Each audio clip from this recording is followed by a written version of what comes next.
it's Chu, and welcome to my first video. In today's episode, we're gonna try to make a floor plan using my username, goober. And I thought this would be an interesting episode since, well, I'm an architecture student, and floor plans is a part of that. And what's a fun challenge in turning my name into a floor plan? So, to start off, I'm already wrote down my name, and I'm kind of just trying to find the main points or the main focus areas within the letters that seemed interesting to me, that seemed the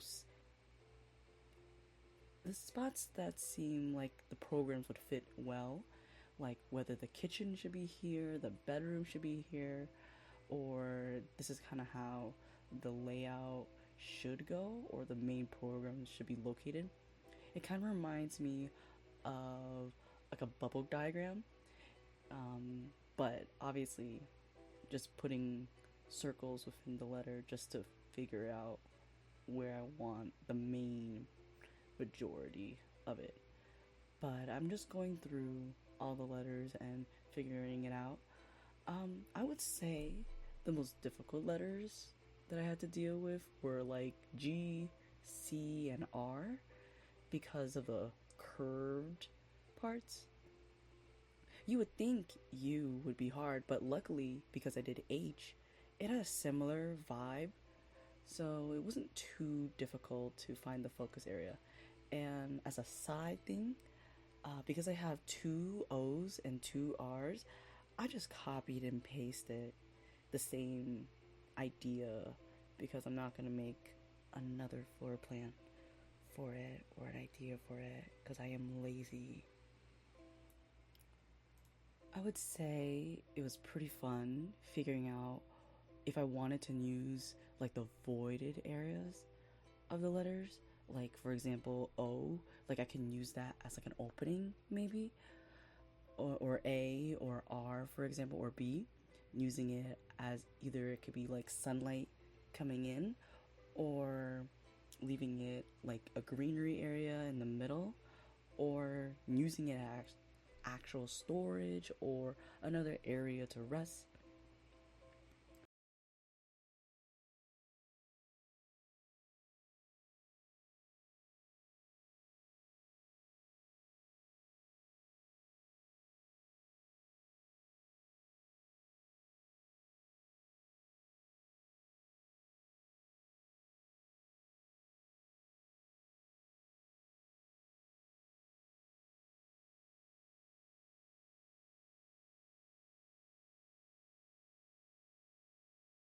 So I go back in and I just add walls, thickening out the outer walls and adding inner walls to divide basically the public and the private areas of this layout.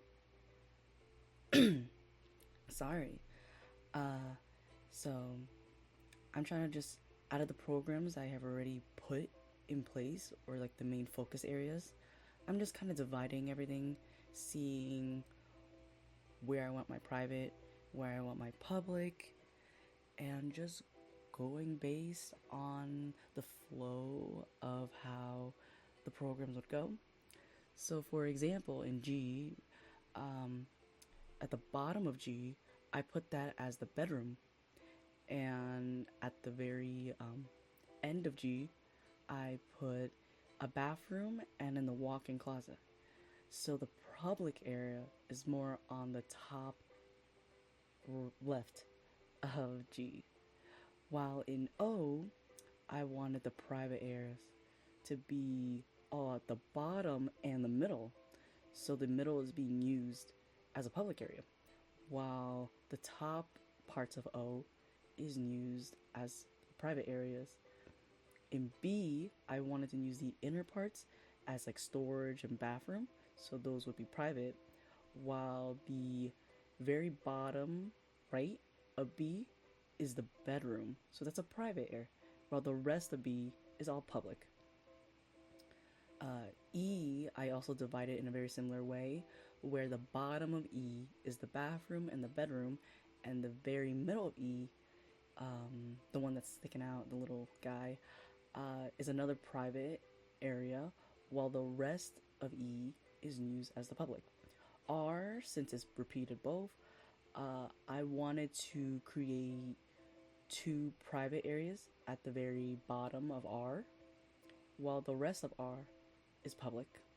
So the center part and the two legs of R are private, while the rest is public. For A, I did a similar thing where the center and the bottom half of A is all public. It's accessible. While the top portion of A and a little bit of the left side of A is private. And then I go into C. C was pretty difficult because I didn't want to copy G because of how similar it was. So I wanted to differentiate it. So what I did was the top portion of C is all private, while the middle to the bottom is all public. H, I divided it in half basically, where half of the H is private and the other half is public. So the left side is private and the right side is public.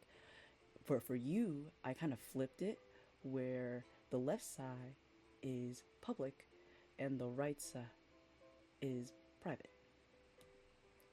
And this is just a speed run of me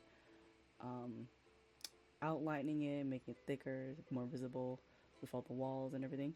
I'm thinking of maybe, besides sketching it out, maybe I'll put this into Revit or The Sims and create actual rooms so it's a lot more 3D and maybe more to scale. I find that interesting, that's another video idea that I could do. But thank you for watching. Please subscribe, and I hope you enjoyed it. Thanks.